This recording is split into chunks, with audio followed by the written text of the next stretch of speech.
Good morning, ladies and gentlemen. I wish you all a very happy morning. Let's begin the show. And may I request Ms. Deepika to kindly move ahead with the presentations. Ms. Deepika, over to you.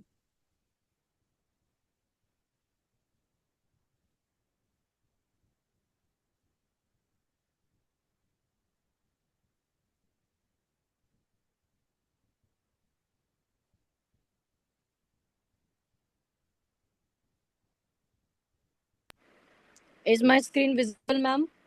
Yes, it's visible, but it's not audible. Please increase the volume. Okay.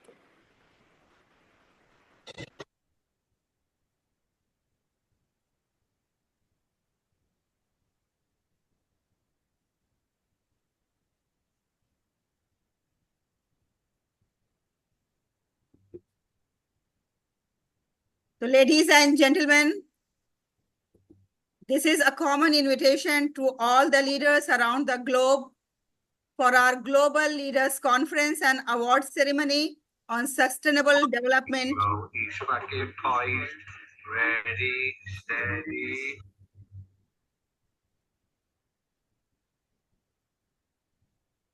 So this conference is going to happen on 14th September. Venue is Dubai Al Bustan Hotel. The objectives of this conference is quite obvious. It's obvious with the name itself, that sustainable development is a development that meets the needs of the present without compromising the ability of future generations to meet their own needs. So keeping this beautiful thought and meaningful thought in mind, we have designed this conference, how the global leaders can be responsible and can contribute in the sustainability. The objective is to share the best practices of sustainability. It's organized by EduFam International with cooperation of Resolve Asia, Malaysia, and ACE International, Singapore. Our media partner is Brand Girls India. As I was mentioning about the objectives, the first and foremost objective is to promote sustainable development goals, to foster global leadership and encourage leaders to champion sustainable practices, and above all, to share the best practices that's happening around the globe. And as business owners, as professionals, we all look forward to the networking and collaboration, and Dubai is a business hub. You will get lots of networking and collaboration opportunities in Dubai. And at the same time, we are going to acknowledge and recognize the excellence in different fields of life. Like suppose if you are associated with any profession and you are doing excellence, keeping in mind that how you are going to help the environment, how you are going to practice the sustainability, you are entitled to be acknowledged and recognized. That's the purpose of this conference, to award, to recognize, to acknowledge the efforts of the people, even the minute efforts. Even if you are using organic things, even if you are promoting the awareness about the sustainability, even if you are practicing even in your home, the sustainability practices, like nowadays, we are having 30 days sustainability challenge on LinkedIn going on. And every day we are practicing one small act. Like yesterday was water conservation, like how we can reduce the use of water an individual, personally. So if you are the one who is thinking about that, you deserve to be among the awardees. And you deserve to be the part of this grand event that's going to happen in Dubai. So thank you very much. This program is a part and parcel of the conference, because before the conference happened on 14th September, we would like to create the awareness through our corner meetings, through our promo programs, through our awareness sessions, so that it can reach, the message can reach to the masses. And this is the second episode of this link. May I request Ms. Deepika to kindly invite today's speakers. We are honored. We have 3 speakers this morning. Mr. Shamsher Ali is a very, very active, energetic, and we can say energetic entrepreneur who is involved in many initiatives. In detail, I'm going to introduce him once we are going to invite him. And we have Ms. Ashoka Bira. She is again a great educationist, and her presence here is really going to make a difference for all of us. And Mr. Vignesh is a budding artist, we can say the rising star, who is representing the new generation. 3 of us, please give them a big round of applause that they have spared their valuable time to be with us today. And let me have the honor of inviting Dr. Sheikh Shamsher Ali, who is an ex-Indian naval officer with over 40 years of experience in the Indian Navy and various industries in India, the UK and Middle East. He is a certified project manager, professional engineer, energy manager, and energy auditor. He has a master's in operation management and a PhD in energy management. He is a Chennai-based energy management consultant. The topic for today's session is energy conservation and sustainability through the fossil fuel lens.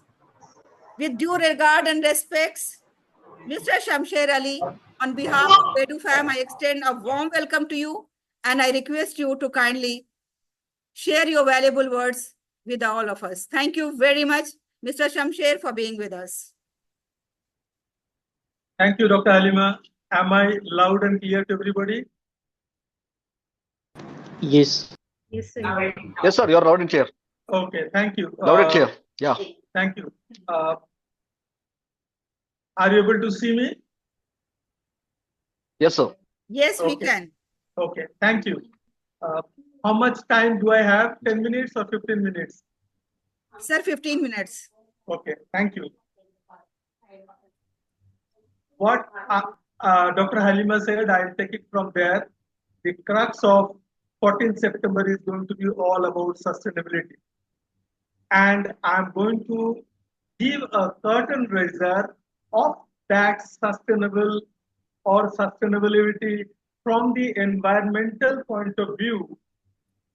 And I'm going to give you some food for thought so that you will have enough time to crunch yourself. And when you are there on that particular day, you know what to look for and what to seek for. In these 15 minutes, I obviously cannot do the justice if I want to go into the depth of the subject. So what I'm going to do, I'm going to give you some inputs on sustainability, particularly from the environmental point of view, with 3 aspects. And I'll come to that little later. Before that, let us understand what do we mean when we say sustainable or sustainability. What is the dictionary meaning of sustainability? It is a quality of being able to continue over a period of time.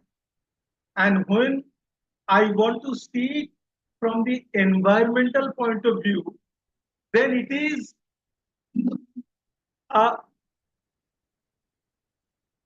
when I look at it from the environment point of view, it is the responsible way of conserving natural resources and protecting the global ecosystem. That is very important. Using the natural resources and protecting the global ecosystem. It should aim to improve the quality of human life without, very important, without putting the unnecessary strain on the Earth's supporting ecosystem. And why I'm telling Earth supporting ecosystem, you will see it in a while when I show you a graph.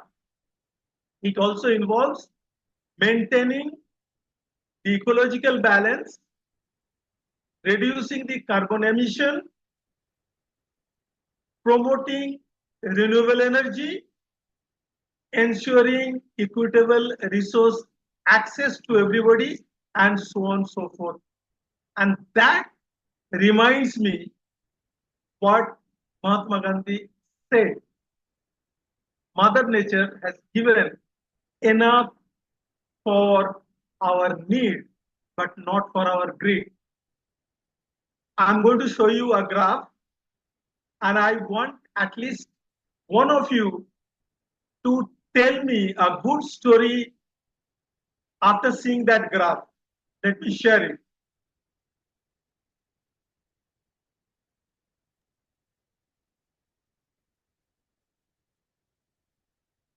Can you see it? Yes. Can somebody tell me a story on these three graphs that you are seeing? Can I have a volunteer who thinks that you can tell me a good story out of this?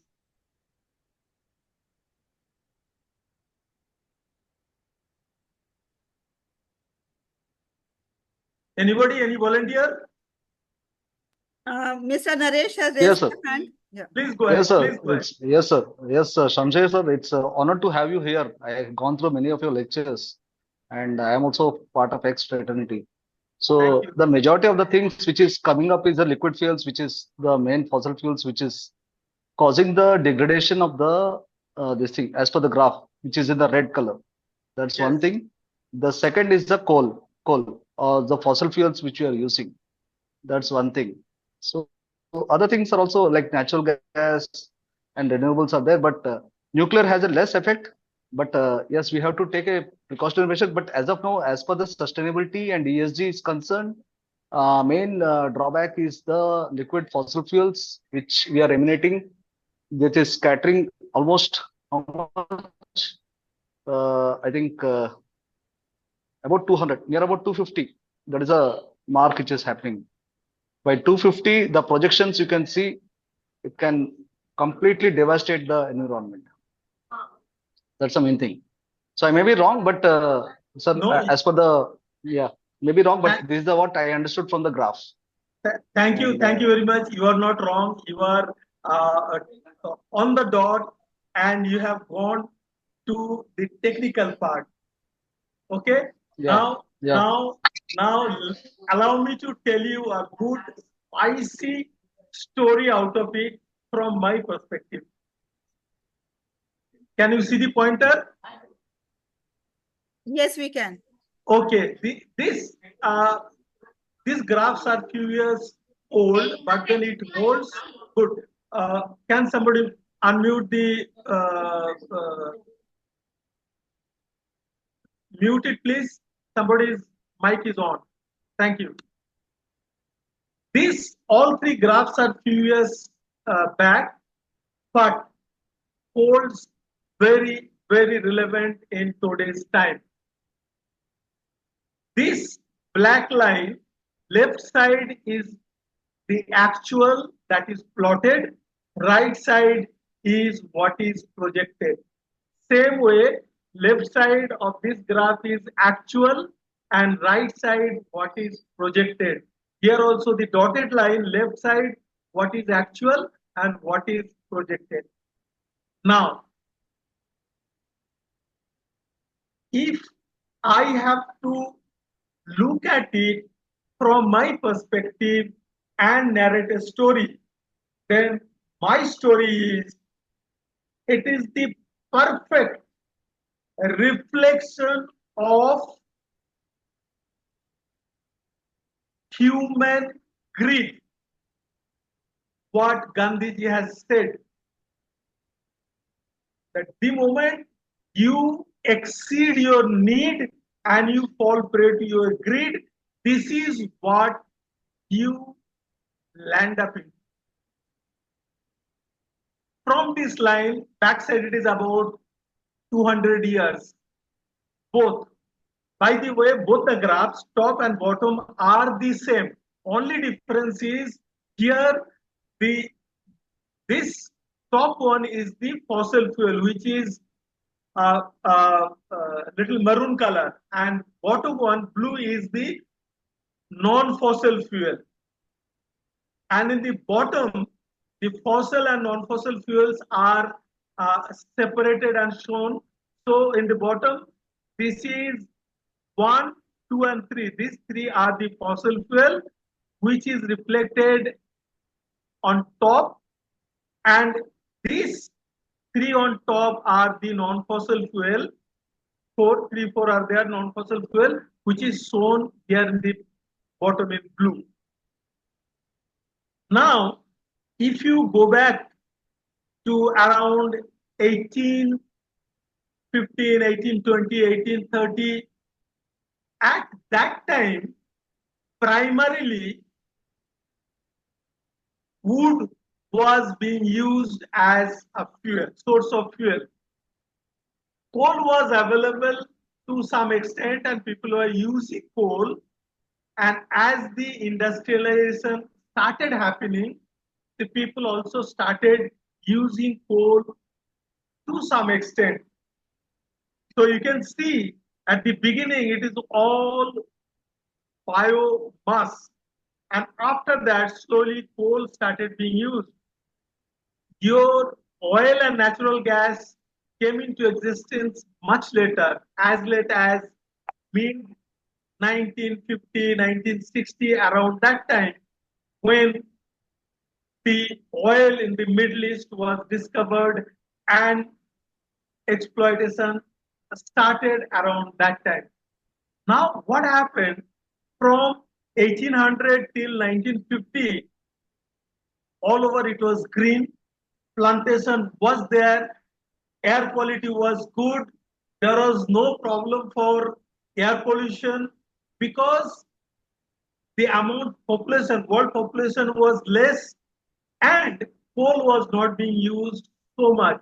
So the kind of oxygen we were using was available much more than that in the atmosphere because of so much of greenery and plantation. Carbon dioxide that we were adding to the atmosphere was not so much, but over a period of time, the non-fossil fuel usage remained the same, but then fossil fuel usage from 1950, 1960, it actually catapulted. And it was mainly because of two reasons. One, industrialization. Industrialization started happening in all over the world, developed countries, third world countries, underdeveloped countries, developed countries, everywhere. And second, the huge migration from rural to urban area. And in that process, when you are developing the mindless cutting the trees, deforestation added to that tragedy. So one hand we were cutting the trees and reducing the replacement of carbon dioxide with oxygen, that reduced because we started cutting the trees so much. On the other hand, we were using so much of fossil fuel, mainly in the form of coal and oil. Thereby, we were generating so much of power. And today, to generate 1 kVA equivalent power, we generate anything between 500 to 1 kg equivalent carbon dioxide, depending upon the quality of that fuel, whether it is diesel or whether it is furnace oil or whether it is coal, lower grade or higher grade. And all these have put so much of constraint into the atmosphere. So I'm going to, before I talk on the right side of the graph, I'm going to tell you 3 aspects. We need to see the sustainability from the environmental point of view, from the availability of the fossil fuel. Number 2, carbon space availability, and number three, the global warming. So, first thing, the fossil fuel availability, whether it is natural gas, whether it is coal, or whether it is oil. The discoveries are slowly and gradually reducing. The known resources, whatever we had, are being exploited to its maximum level. In the world, only two places exploitation has not happened. One is the Alaska, where USA is holding. They don't want to exploit because of certain other considerations and interests. And second, the oil reserve which is discovered in Central Asia is yet to be explored. After the Middle East reserve is exhausted, then the Central Asia exploitation will happen. And once that gets exploited after certain time, then probably US will have absolute monopoly with the oil the way they are doing it today in the name of dollar. Okay? So, if we go by the research, researchers predict that present known available fossil fuel resource is going to last for another 100 years or so. So maybe next century, by now, we will run out of fossil fuel reserve, and that is what is being reflected on the right side of this line on both the graphs. What is the solution to overcome this problem? One, we reduce the consumption of the fossil fuel.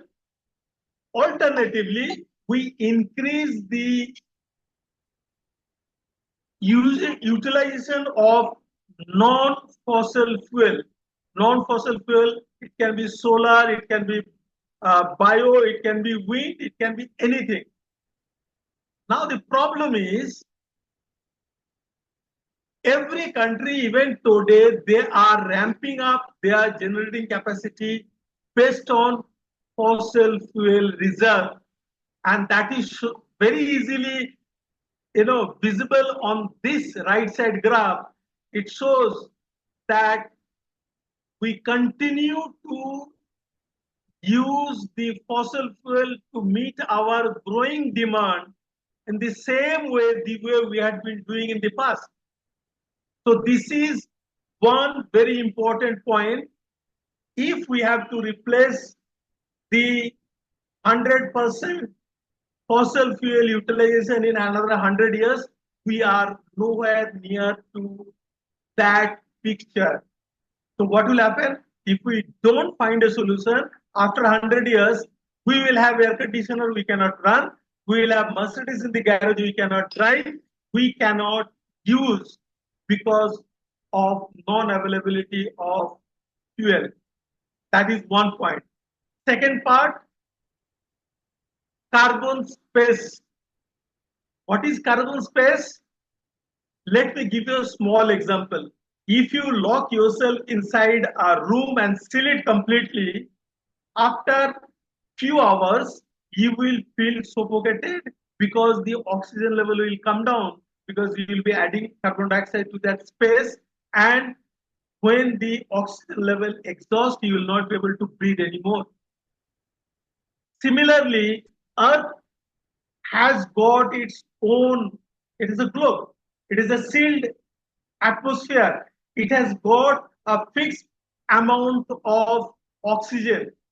Now, over the last 200 years, one hand we have deforested, second hand we have used so much of carbon dioxide, fossil fuel, and added carbon dioxide. So what has happened? That oxygen level in the global context has come down.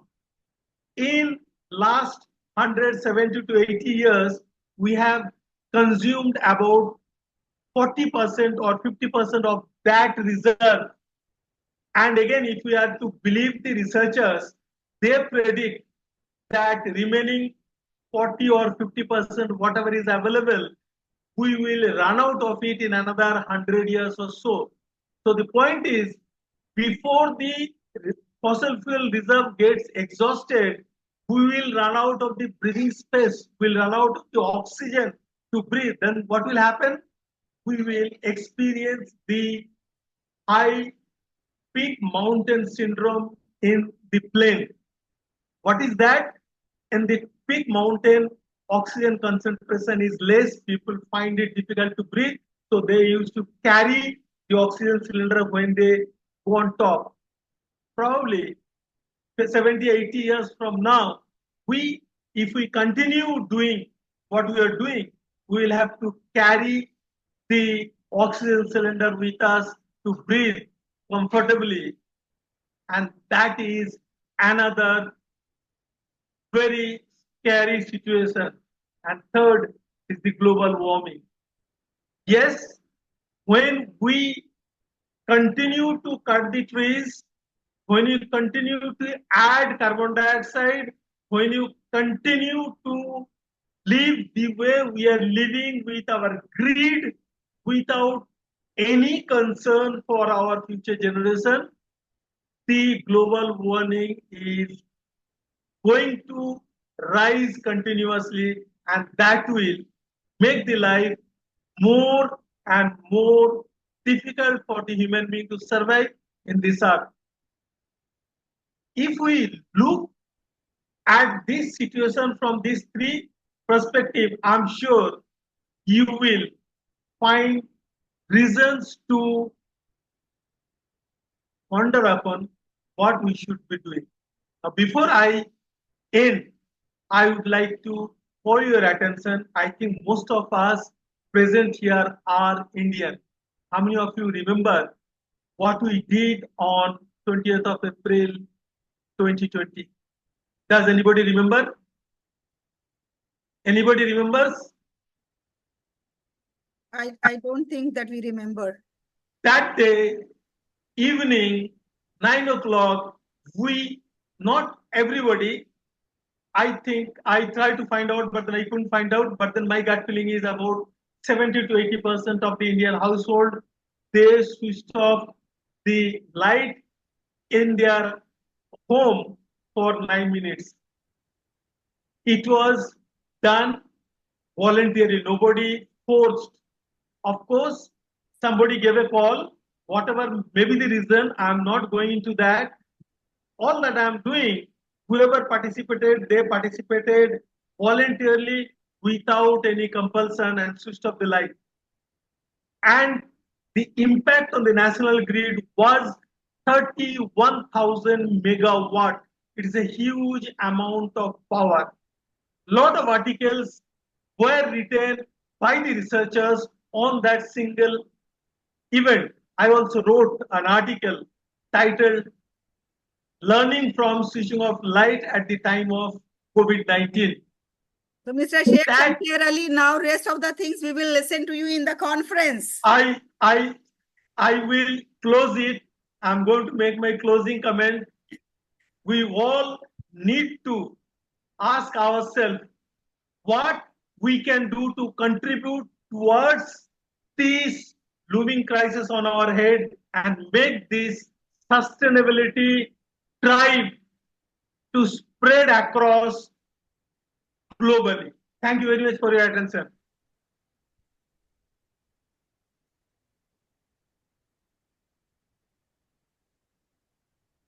Yeah, really. Thank you, Dr. Ali, for